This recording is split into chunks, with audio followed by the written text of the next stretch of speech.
Well, hello, General Hospital Daily Recap fans. Today's daily recap is for Thursday, March the 2nd, 2023. Thursday, March the 2nd. Eh, Today was okay. Yeah, cute episode, I guess. Listen, we have what I like, and I started right off with the picture, right? Because I liked it. Slowly, I think they're going to make Diane and Robert get together, and I honestly think they would make a cute couple. Now, Diane's relationship with Max, even though they haven't shown Max in years, Diane used to talk about, her and Max went vacationing here, vacationing there. Did we ever hear that she and Max broke up? Did she ever say that? Because when the odd couple of Milo and Epiphany, which I don't know why they felt they were going to put those two together. Well, I don't know, right? Now mind you, Sonia Eddy, rest in peace. Loved the character of Epiphany, but absolutely did not belong with Milo. That was the worst match in history. But anyway, they did eventually have Epiphany say she and Milo just grew apart. I guess they wanted different things because he got his own little personal health fitness kind of show thing going on. And come on, Epiphany didn't fit that at all, right? So she's like, they just drifted apart. Well, I don't recall, and listen, Daily Recap fans, do you recall Diane saying she and Max broke up? I don't know. Now, Robert deserves a good woman. He really does. And you could tell he's kind of tickled by Diane. They tickle each other, even though he's lying through his teeth about Holly. Robert, oh, Robert. Oh, I love making fun of Emma Sands when she came back. Anyway, um, he's not going to tell that. And what I don't understand is, bottom line, Holly cleared Anna of shooting her. Anna's on the run for no reason, and Robert knows that. Bottom line, he is the district attorney. He could have all charges against Anna Devane dropped. So this is a big blunder on Robert's fault, a huge blunder to me. I'm sorry. Robert already knows Lucy has been found. Okay. Now, clear Anna's name, Robert. And what did he do with the Ice Princess jewelry? Did he keep it? Is it in his dresser drawer at home? Because for the longest, he was keeping it in his office drawer. What's going on with that? Expensive $1 million piece of jewelry. I don't know. So anyway, they were just talking because he was saying it, they hadn't really connected and he just wanted to take her to lunch and blah, blah, blah. Okay. So that was pretty good to watch, was those two, simply because I want them to be a couple and I think they would make a very good couple. Now we had Chase talking to Dante, very, very boring. Dante was telling him, giving him good advice that Chase is not going to listen to. Dante said, listen, you're getting close for the review board again. Now, mind you, what was it? December? They said they would meet again in March, right? So it should be coming up in a matter of weeks. And Chase is talking about, no, I got to take Link down and this, that, and the other. And Dante says, listen, you better stay clear of that because he is the actual reason, one of the reasons why you don't have, you're in this position, period. Now, if there is a case and he is, can be apprehended, Dante's like, Chase, you can't have nothing to do with it. You will want it to be able to stand up in court. Chase ain't listening. And Dante's like, well, look, before you get yourself in a situation, you call me. I will, but no, but look, he's groping well. Please, Chase, I don't even want to hear it. And I don't want to hear how much you want to be back on the force because you're about to do something to get you into more trouble. And then I'm through with Chase. I'm through with him. And Brooklyn's talking to Maxie, who I could care less about. Could care less about their talk. Maxie's like, are you talking about Chase? And here's Brooklyn. Why does she always leave her mouth open?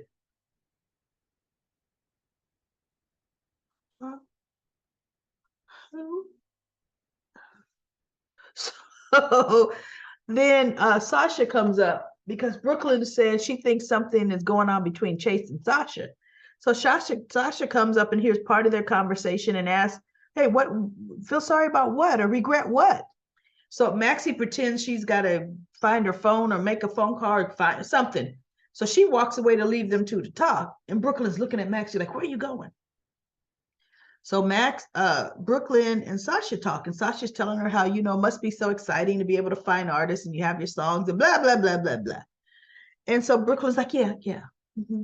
And she goes, and you've done a great job with Chase's career. Yeah, yeah.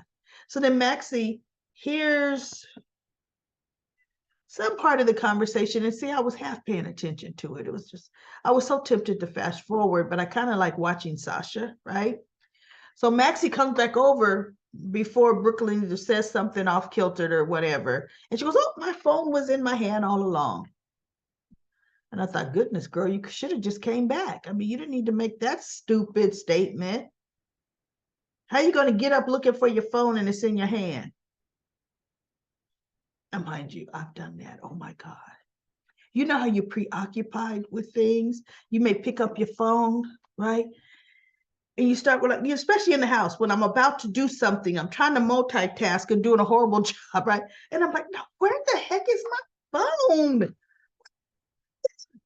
And the phone is in your hand. Oh, I've done that. Oh my God. But Maxie, come on now. That wasn't the time to say she thought about doing that, right? So then we have Alexis meeting with Gregory. A lot of scenes, and look, I didn't even bother snipping pictures of those because who cares? And they're celebrating her article. Gregory thinks she might have a Pulitzer, because she brought the house down. And Alexis is like, yeah, but you could come and join me. This chick is a dog with a bone with that. And Gregory's like, no, but she goes, look, you and I collaborated a lot on this. He goes, no, this was all you. She goes, no, you gave me a lot of ideas. We worked great together.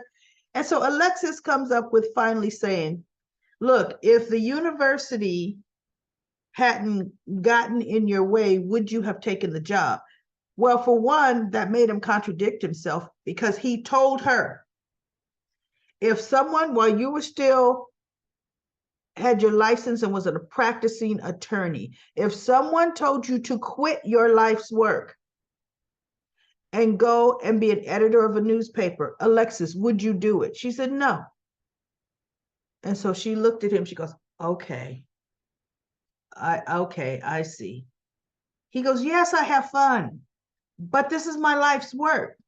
So then after she comes back around at the end and says, would you have accepted the job if PCPD, I mean, not PCPD, the university wouldn't have let him do double duty, right? And he said, yes, he would have. So now Alexis is concocting in her head how she's going to go around him to the university. Okay. Now, if she gets him fired, he's going to be pissed and never speak to her again. Ever. Alexis isn't thinking, and she's talking to Diane about it. And Diane says, hey, did he ask you to get involved? And because Diane said, what he's telling you, that's very unprecedented because a lot of professors actively work in the field that they're teaching in. That's interesting. And she goes, and Gregory accepts it. And Alexis goes, yeah. So she goes, but you know what? I'm going to go and I'm going to do blah, blah, blah. And Diane's like, wait, but did Gregory ask you to? And she goes, of course not. But that's not going to stop me. And so Diane just looks at him and says, looks at Alexis and is like, oh, trouble. Smell trouble, right? Okay. Alexis, you do you, Alexis, right? So anyway, I think this is where we're going to start having the Gregory storyline start to creep up on us. Okay. So now we have the celebration. Now Molly is under the weather feeling a little sick, a little nauseous. And I'm thinking, is Molly pregnant and doesn't know it, right? Sam and Christina do a little surprise anniversary celebration for the two. It was cute. And Sam, they're getting ready to pop some champagne. And Sam says, no, no, no, no. I think I'm fighting something for all of that international travel. Sparkling water for me. And so TJ's like, ooh, sparkling water for me. I have to go to work soon. And so Christina tells Molly, I know you're not going to leave me hanging. I know you're going to drink with me. And Molly's kind of thinking like, oh, like I don't feel well. But she goes, you know what? Okay, a little, you know. And I'm thinking, is she pregnant? So then TJ leaves. You know, they do the little toast. TJ leaves. Molly's going to the bathroom. They're getting ready to have dessert. Christina's looking in some grocery bags or some bags that's on the table by the door. And she sees a pregnancy test in there. And she's thinking, wait, huh? But see, that's Sam's bags, right? And so Christina goes over to her. She has the box behind her back. And she goes, Sam, is there something you need to tell me? And Sam's looking at her like, what? And so she brings it from behind her back and she shows it to Sam. And Sam looks at it like, ooh. And Dante's coming through the door. So as Christina's turning around, goes, hey, you guys, how's the celebration? Christina slides it back behind her back. And Sam was kind of like, yeah, you know, it's fine. You know, Molly's in the restroom, but yeah, it was great. Right. And I'm thinking, are they going to make Sam pregnant by Dante? Look, they're going to make Sam pregnant in time enough for Lulu to come out the coma. Is that what they're going to do? Because it was not Molly's test. Are they going to have both sisters be pregnant together? And unfortunately, something happened to one of the sisters' babies. And the other sister's baby's going to have to say, oh, come on. Soap operas, can we please? Nobody can have a drama-free pregnancy or drama-free raising their kids from baby to young adult without the kid having to have some kind of life-saving medical procedure. Why do they always do that? So then we had something that was funny, kind of cute. We got Laura working Eileen, you know, telling Eileen, you know, thank you for coming. And Laura's playing distraught, telling Eileen, oh, Hannah Devane's body is going to be shipped here. And they want me to identify her decaying remains. I just don't know if I can do it. I can't do it. And so Eileen is like, well, what about her ex-husband? The district attorney. She goes, no, we don't want, or her daughter. They're like, no, we don't want her immediate family to have to see her body in this state. And so she goes, can you do it? And Eileen is like, wait, no. You know, she's like, what? Because she's been having nightmares because she was telling Laura, but just hasn't been able to sleep, not getting enough rest. And so Laura's like, can you do it? She's like, no. And she's like, I trust you. She goes, really? Because I don't get the impression you trust me. Every time you like in a meeting or you're, you know, and I come around, you want me to go do something else. Or even she was short with her when she was interviewing the warden over who escaped and all of that, because remember, she's trying to get information, right? And so Laura says, you know, I've got to get over my own issues. She told her some crap about, you know, I was feeling a little jealous or insecure because you're going to make a great mayor. When I decide I'm going to step aside, you're going to be a great mayor for Port Charles. And Eileen was like, what? Huh? Because she goes, you know, I would endorse you. Well, I would be happy to go to the morgue. Like, okay. And I'm thinking, stupid, it don't work that way. The people of the city of Port Charles has to vote you in, Eileen. And it will probably be some more high-powered person anyway. It ain't gonna be you, Gopher. So she goes down there and the guy's getting ready to, you know, he pulls out Anna's little tray from the refrigerator area. And then I got to go do something. Can you just identify the body? I'll be back. Now, you know, they don't do that. So she pulls the tray and she's looking like, oh no. She's like, I gotta get this over with. I gotta get this over with. So she goes and she pulls back the sheet, and there we got Anna. Did a good job with the prosthetic, did a good job with that fake flesh and decay. I mean, that scared the EBGBs out of her. And she's like, oh, and she's walking away. And then she turns, and there's a hologram of Anna standing there, dripping water. Just they're really doing her up good. And Robert comes to GH and he's talking to Laura. And Robert is like, hey, how's it going? He goes, she's down there now. It's going great. Because while Eileen was on the elevator, she called. She must have called Anna or, whoever said she's on her way, right? So they got it all set up. They are doing such a good job of scaring the crap out of her. She is going to confess, to everything that Victor has done. Speaking of Victor, where is he? Did the actor playing Victor get sick or something? We haven't seen him since Britt's memorial service. Wondering what's up with that. No, we saw him after when he told Eileen he wasn't done with her. I think that was after, I think. So anyway, that was cute. But with the scaring her, the haunting of Eileen is what's happening now, the haunting of Eileen. So let's go to comment corner, because we got a lot of comments I got to speed through. Okay.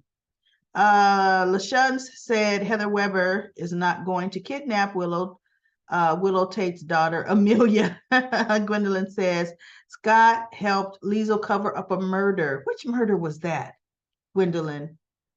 Let me know, because I forgot. Liesl does so much. Which murder did? Oh, that's right.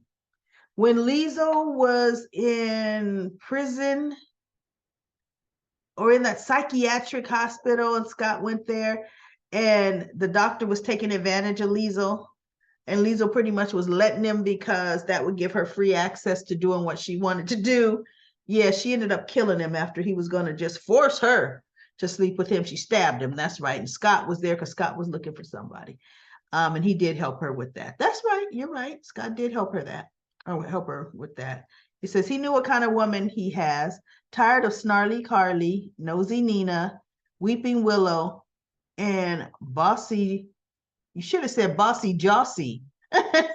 Bossy Joss. We have better stories like Ava, Austin, Mason, Nicholas, Dex, Sonny, and the Pikemen. Or Pipemen. Esme's memories come and her revenge for Ryan's death. Great recap.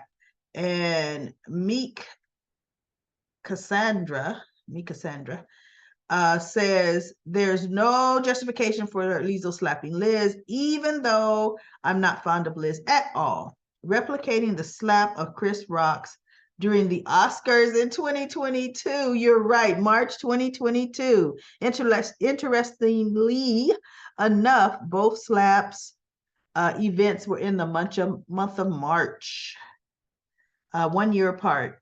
And then there's no gas mask on anyone when Dante uncrowbarred the tack room and opened the door. The stench of Nicholas being in that locked room would have been unbearable. Yes, it would have been. No one was gagging. March 1st, the episode where Michael, Willow, and others learned of having a match for Willow. A commentator earlier last week predicted that would happen precisely on target date March 1st. Yeah, but they also said Lisa was not a match. I want to hear that. Everybody's been saying Lisa's not a match. And I'm like, and Lisa was a match. So then Susan says, wait, I just made my, okay. My favorite part of Thursday's episode was when Laura was talking to Eileen. Actually, not Thursdays. That would be, yeah, that was Thursdays. What am I thinking? That would be to verify Anna's body. She really acted her part well. And then Eileen was in for a creepy surprise. Anna's body and a ghostly image of Anna telling her that she's next. Meanwhile, Alexis is having issues with the fact that PCU is not letting Gregory come to work for her. TJ and Molly go to her sister's for a surprise 1-year anniversary party. Stephanie says, Lizzo all day long. Heather is no match without her hook. Even if Heather had a hook, Lizzo will still kick her behind. That was to the question I asked of all you. Who would win between a match between Lizzo Obrecht in one corner and Heather Weber on another? Believe it or not, trust me, everybody said Lizzo. And then Ron says, when it comes down to it, Heather has met her match. Lizzo would wipe the floor with her. And now Lizzo has to cool down enough to save Willow's life, or she will hold out and it'll be too late. I know. DB says, I am so happy I found this community of General Hospitalians. I remember watching as a kid with my grandmother. That's where I got started watching General Hospital, DB. It's like comfort food. Good. Sherry says, I hear all these rumors about Dex being Sonny's son. During that dinner, I could see that possibility. Right when you think you know Austin, something throws a wrench in it. I think Austin is the one behind Nicholas. And really, Nicholas getting better, but for what end? I don't think Austin is a good guy. PE says, what do you think happened to when Nina finds out Carly is the matron of honor? They better put the ceremony on ice and get to the hospital. Well, Nina will be jealous, but Nina won't have a say.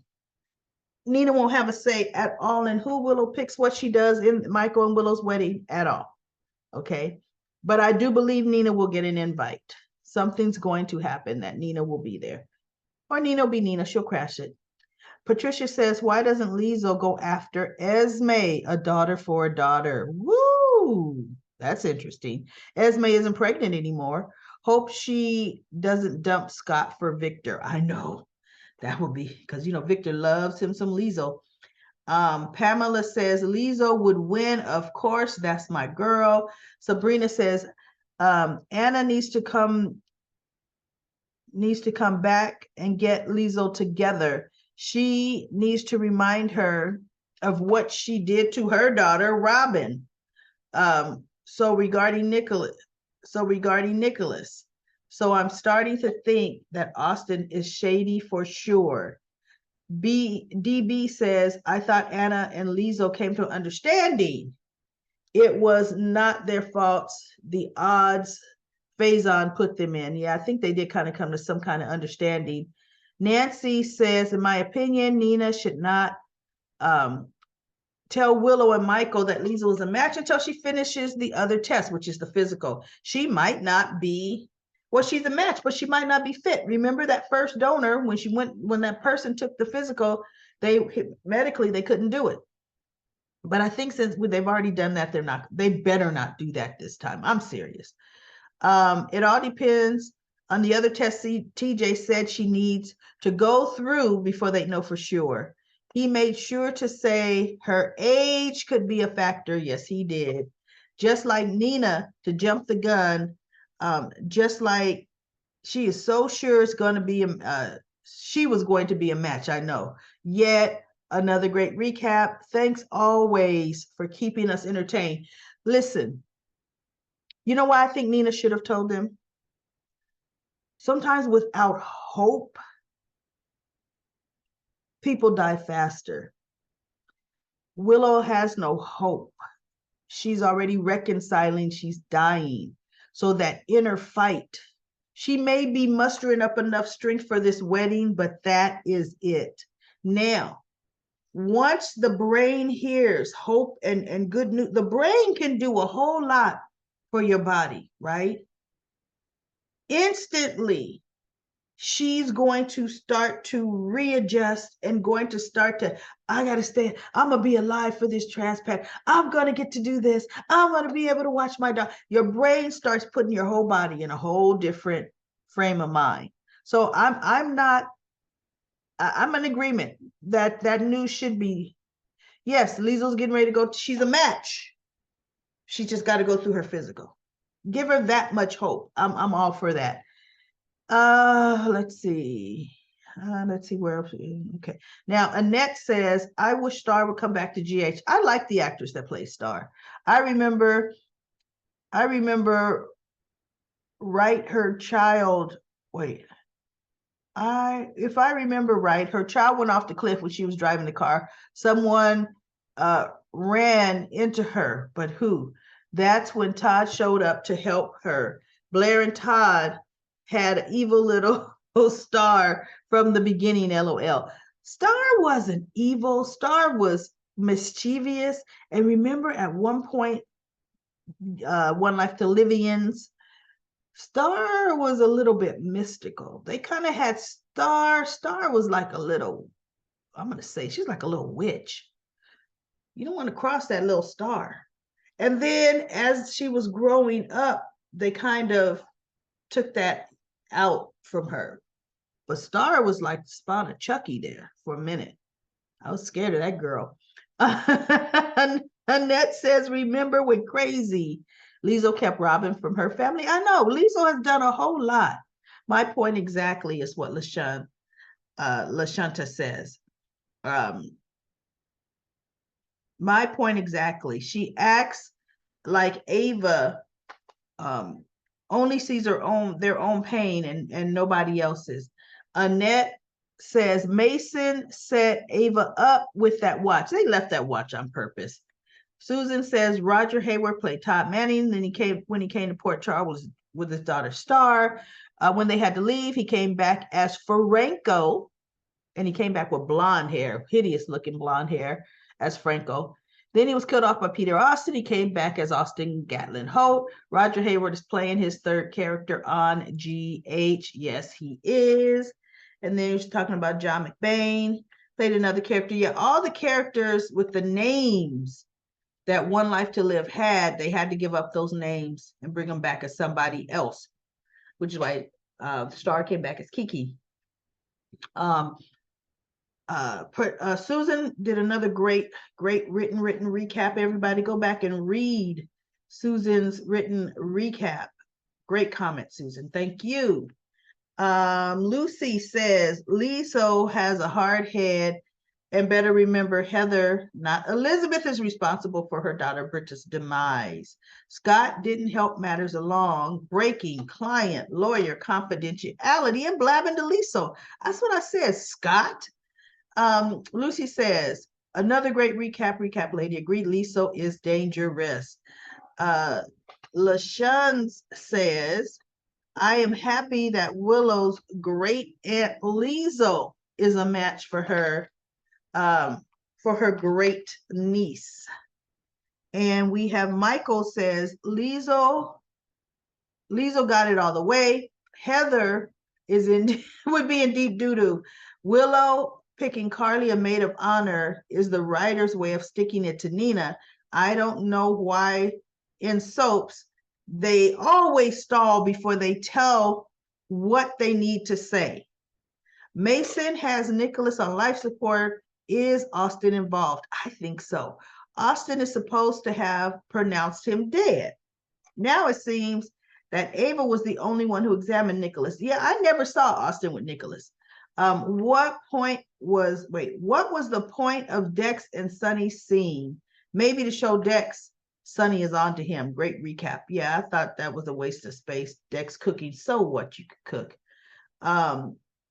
And then DB says, well, now Nicholas number 4 has been located. We all can rest. And then Jane says she doesn't like Mason. And then Sandy says, Liz better be glad she only got one slap. Please hurry and give Weeping Willow her transplant. No more tears, please. In a match between Lizzo and Heather, Lizzo would win because she will take her time and plan her moves. Heather just acts with no thinking. That is so true. I think Carly, NK Rose says, I think Carly had a great friendship with Courtney. She did.